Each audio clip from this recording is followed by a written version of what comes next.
नमस्कार, शाम के 4 बजने वाले हैं। वक्त है फास्ट एंड फैक्ट्स का। फास्ट एंड फैक्ट्स में देखिए तमाम बड़ी खबरें पूरी रिसर्च के साथ। पीओके में आज पाकिस्तान के खिलाफ बड़ा प्रदर्शन हुआ। तस्वीरें पाक अधिकृत कश्मीर के कोटली इलाके की हैं, जहां लोगों ने पाकिस्तानी सेना और खुफिया एजेंसी आईएसआई की जातियों के खिलाफ प्रदर्शन किया। लोगों में इस बात को लेकर गुस्सा है कि पाकिस्तान से आजादी की मांग करने वाले नेताओं और कार्यकर्ताओं को फर्जी एनकाउंटर में मार गिराया जाता है। पाकिस्तान को कश्मीरियों की आज़ादी से कुछ लेना देना नहीं है। वो हमें अपनी कब्जे में रखना चाहते हैं। हमारे नेचुरल जो रिसोर्सेज हैं उनकी प्लंडरिंग उनका सबसे बड़ा मिशन है। लंबे समय से पाकिस्तान की फ़ौज बर्बरता कर रही है, चाहे वो पाकिस्तान हुकूमती कश्मीर हो, चाहे बलूचिस्तान हो, और वहाँ एक लोगों में नाराज़गी है, लोगों में आक्रोश है, क्योंकि वहाँ लोगों के अधिकारों का हनन हो रहा है। वहाँ पर पाकिस्तानी फ़ौज और पाकिस्तान का जो एडमिनिस्ट्रेशन है बराबर जुल्म कर रहा है। आज पीओके के लोग भी ये चाहते हैं कि वो भारत के साथ मिलकर के कश्मीर का एक हिस्सा बने। जब से प्राइम मिनिस्टर मोदी 15 अगस्त को बोला कि पीओके भारत का है और ये उनको वापस देना चाहिए और कहा है कि हम लेके छोड़ेंगे, तो ये कोटली में प्रोटेस्ट उसके जरिए बढ़ रही है। पाकिस्तानी खुफिया एजेंसी आईएसआई पर ऑल पार्टी नेशनल अलायंस के चेयरमैन आरिफ शाहिद की हत्या का आरोप है। आरिफ शाहिद ने पीओके में पाकिस्तान की जातियों के खिलाफ जोरदार आवाज उठाई थी। 4 मई 2013 को रावलपिंडी में घर के बाहर आरिफ शाहिद की गोली मारकर हत्या कर दी गई थी। 26 जुलाई को पीओके की राजधानी मुजफ्फराबाद में चुनाव की धांधली को लेकर प्रदर्शन हुए। प्रधानमंत्री मोदी ने कश्मीर मुद्दे पर हुए एक सर्वदलीय बैठक में बलूचिस्तान और पीओके का मुद्दा उठाया था। पाकिस्तान के प्रधानमंत्री नवाज शरीफ की पार्टी पीएमएल-एन ने पीओके 41 में से 31 सीटों पर जीत दर्ज की थी। बिहार में शराबबंदी का नया कानून आज से लागू हो गया है। शराब पर प्रतिबंध लगाने वाले नोटिफिकेशन को रद्द करने के पटना हाईकोर्ट के फैसले के बावजूद बिहार में शराब पर प्रतिबंध लागू रहेगा। शराबबंदी को लेकर नीतीश सरकार का नया कानून आज से लागू हो गया है। नीतीश ने कहा कि लोग अब शराब पर पैसे बर्बाद नहीं कर रहे हैं। रामविलास पासवान ने नीतीश कुमार पर हमला बोला। इतना बड़ा काम जो सामाजिक परिवर्तन की बुनियाद जिसने रख दी है और इसका जो प्रभाव है लोगों को दिख रहा है और बिहार की आर्थिक प्रगति पर भी इसका प्रभाव दिखने लगेगा लोगों को अपने आप। जिस गांव में पकड़ा जाएगा पूरा गांव का लोग जेल जाएगा, इसको हटाओ। और यदि संशोधन करना है तो ये भी संशोधन करो कि जिस राज्य में शराब का बोतल पकड़ा जाएगा उस राज्य का मुख्यमंत्री भी जेल में जाएगा। शराब कारोबारियों का कहना है कि बिहार सरकार का ये कानून भी नहीं टिक पाएगा। ऐसा ना हो कि नए कानून में भी उसकी पुनरावृत्ति हो, इसलिए अच्छा होता कि नया कानून जजमेंट को देख के उसको अमेंडमेंट करके। बिहार में 5 अप्रैल 2016 को पूर्ण शराबबंदी लागू की गई थी। नीतीश कुमार ने चुनाव के दौरान राज्य में शराबबंदी लागू करने का वादा किया था। शराब कारोबारी नीतीश कुमार के फैसले के खिलाफ हाईकोर्ट गए थे। नीतीश सरकार का कहना है कि वो हाईकोर्ट के फैसले के खिलाफ सुप्रीम कोर्ट में जाएगी। जुलाई में भी दीनानगर पुलिस ने ऐसा ही गुब्बारा बरामद किया था जिस पर आई लव पाकिस्तान लिखा था। पाकिस्तान की ओर से भारतीय सीमा में धमकी भरे ऐसे गुब्बारे पहुंचाए गए हैं। पंजाब में गुरदासपुर के खेसल गांव में ये 2 गुब्बारे मिले। गुब्बारों पर उर्दू में धमकी भरा पर्चा भी लिखा था। पर्चों पर सर्जिकल स्ट्राइक के विरोध में सीधे सीधे पीएम मोदी को धमकी दी गई है। ये दोनों बैलून एक व्यक्ति को अपने घर के पास मिले, जिसके बाद उसने दोनों गुब्बारे पुलिस को सौंप दिए। पुलिस ने जाँच शुरू कर दी है। गुब्बारों में कभी कभी कुछ विस्फोट भी आता है, कभी कुछ और चीजें आ सकती है, लेकिन ये तो कोई खास नहीं है सिवाय डराने वाली बातें है और बढ़ाने वाली बातें कि हम ये कर देंगे वो कर देंगे।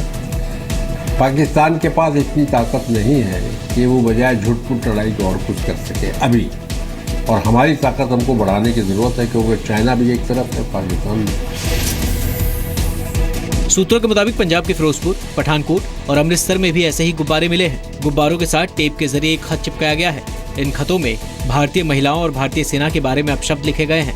ये सारे खत उर्दू भाषा में लिखे गए हैं।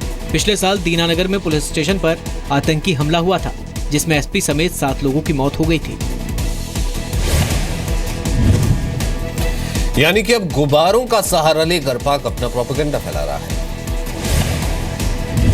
गलती से एलओसी क्रॉस करने वाले जवान को वापस लाने की कोशिशें तेज हो गई हैं।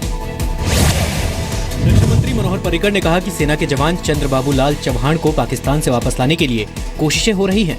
डीजीएमओ इस बारे में पाकिस्तान के डीजीएमओ से बात करेंगे। उसका एक स्टैंडर्ड मैकेनिज्म होता है। हम लोग ऐसे गलती से गए हुए लोगों को एक्सचेंज करते हैं या थोड़ी देर में इंक्वायरी करने के बाद ये करते हैं। हम डीजीएमओ ने उसकी जो प्रोसीजर है वो डीजीएमओ लेवल पे होती है तो वो एक्टिवेट कर दी।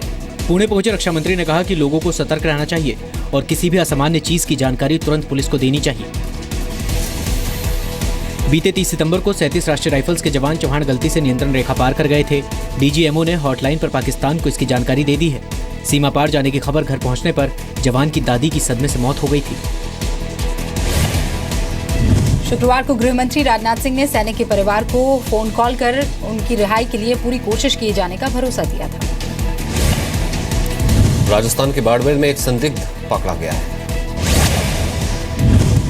राजस्थान के बाड़मेर में पुलिस ने एक संदिग्ध को हिरासत में लिया है।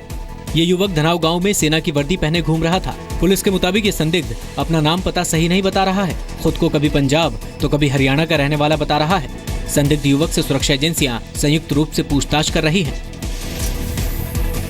जिसने अपना नाम पता अभी बताया नहीं है, वैसे मूल रूप से वो बता रहा है कि मैं फाजिल्का पंजाब का रहने वाला हूँ और कोई सूचना उसने अभी रिवील नहीं की। उसकी जीआईसी सभी एजेंसियों से कराई जाएगी और जैसे ही हालात होंगे उसके बाद कार्रवाई की जाएगी।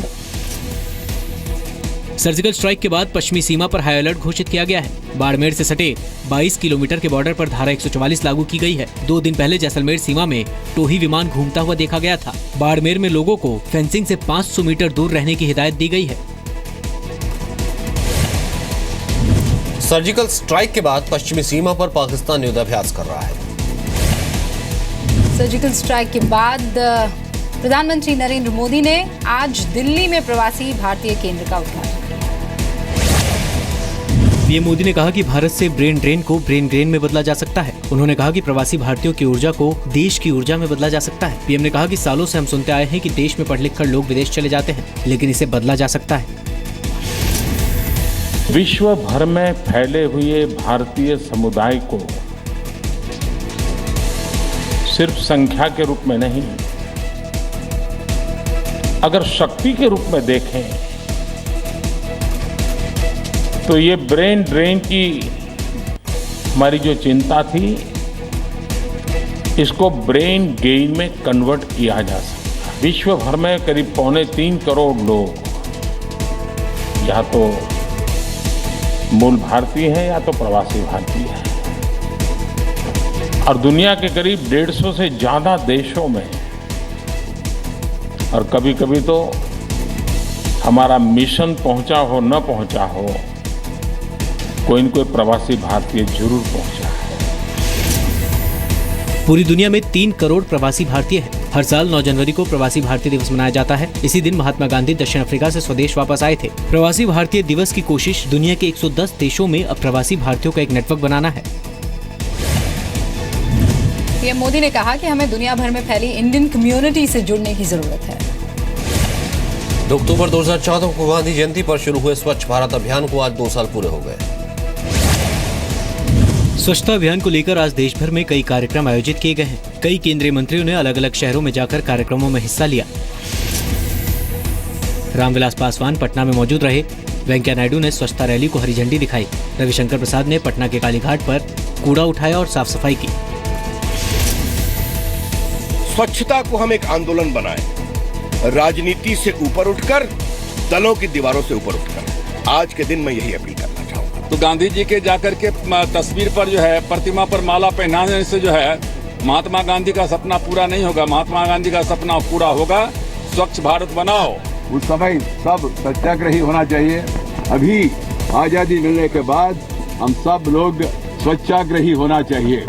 He said at that time we fought for independence. Now we have to fight for स्वच्छ भारत cleanliness.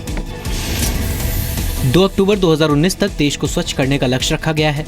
महात्मा गांधी की 150वीं जयंती तक स्वच्छ भारत का लक्ष्य है। स्वच्छ भारत मिशन को 5 साल के अंदर 4401 शहरों में लागू किए जाने का लक्ष्य है। अब तक 24 लाख से ज्यादा शौचालय बनाए गए हैं। स्वच्छ भारत अभियान पर करीब 62,009 करोड़ खर्च होंगे। 2 साल में 90,000 सामुदायिक शौचालय बनाए गए हैं। देश के जो 4,041 शहर चुने गए हैं, उनमें 405 खुले में शौच से आजाद हो चुके हैं। देश आज राष्ट्रपिता महात्मा गांधी को याद कर रहा है। बापू की 147वीं जयंती पर देश उन्हें नमन कर रहा है। प्रधानमंत्री मोदी और राष्ट्रपति प्रणब मुखर्जी ने सुबह राजघाट पर गांधी जी को श्रद्धांजलि दी। आज ही पूर्व प्रधानमंत्री लाल बहादुर शास्त्री की 112वीं जयंती है। प्रधानमंत्री मोदी और राष्ट्रपति प्रणब मुखर्जी ने विजय घाट जाकर लाल बहादुर शास्त्री को भी श्रद्धांजलि दी। संसद भवन में भी प्रधानमंत्री मोदी और बाकी नेताओं ने महात्मा गांधी को श्रद्धासुमन अर्पित किए। भोपाल में मुख्यमंत्री शिवराज सिंह चौहान गांधी जयंती और शास्त्री जयंती के कार्यक्रम में शामिल हुए। बापू आज भी पूरी दुनिया के लिए प्रासंगिक है। भौतिकता की अग्नि में दग्ध विश्व मानवता को शाश्वत शांति के पद का दिग्दर्शन उनका बताए हुए दर्शन करा सकता है। उनके चरणों में प्रणाम। पहलगाम के सेना स्कूल में कई सांस्कृतिक कार्यक्रमों का आयोजन किया गया। रांची में क्लीन और ग्रीन झारखंड के लिए मैराथन का आयोजन हुआ। मध्य प्रदेश के विदिशा में बड़ा सड़क हादसा हुआ है। तस्वीरें बता रही हैं कि हादसा कितना दर्दनाक रहा होगा। यात्रियों से भरी बस विदिशा में थापन नदी में गिर गई। बस में करीब 30 यात्री सवार थे। यात्रियों को निकालने के लिए रेस्क्यू ऑपरेशन शुरू कर दिया गया है। पुलिस और बचाव दल मौके पर पहुंच गया है। हादसे में अब तक 12 लोगों की मौत हो चुकी है। 8 लोगों को बचाया जा सका है। घायलों को अस्पताल में भर्ती कराया गया है। 2015 में जारी रिपोर्ट के मुताबिक भारत में हर 4 मिनट पर सड़क हादसे में एक व्यक्ति की मौत हुई। 2015 में सड़क हादसों में 1,46,133 लोग मारे गए। 2015 में औसतन हर रोज 1,374 सड़क हादसे हुए, जिनमें करीब 400 लोगों की मौत हुई। मई 2015 में सड़क हादसों में सबसे ज्यादा 14,000 लोगों की जान गई। रिपोर्ट के मुताबिक 77% से ज्यादा सड़क हादसे ड्राइवर की गलती की वजह से हुए।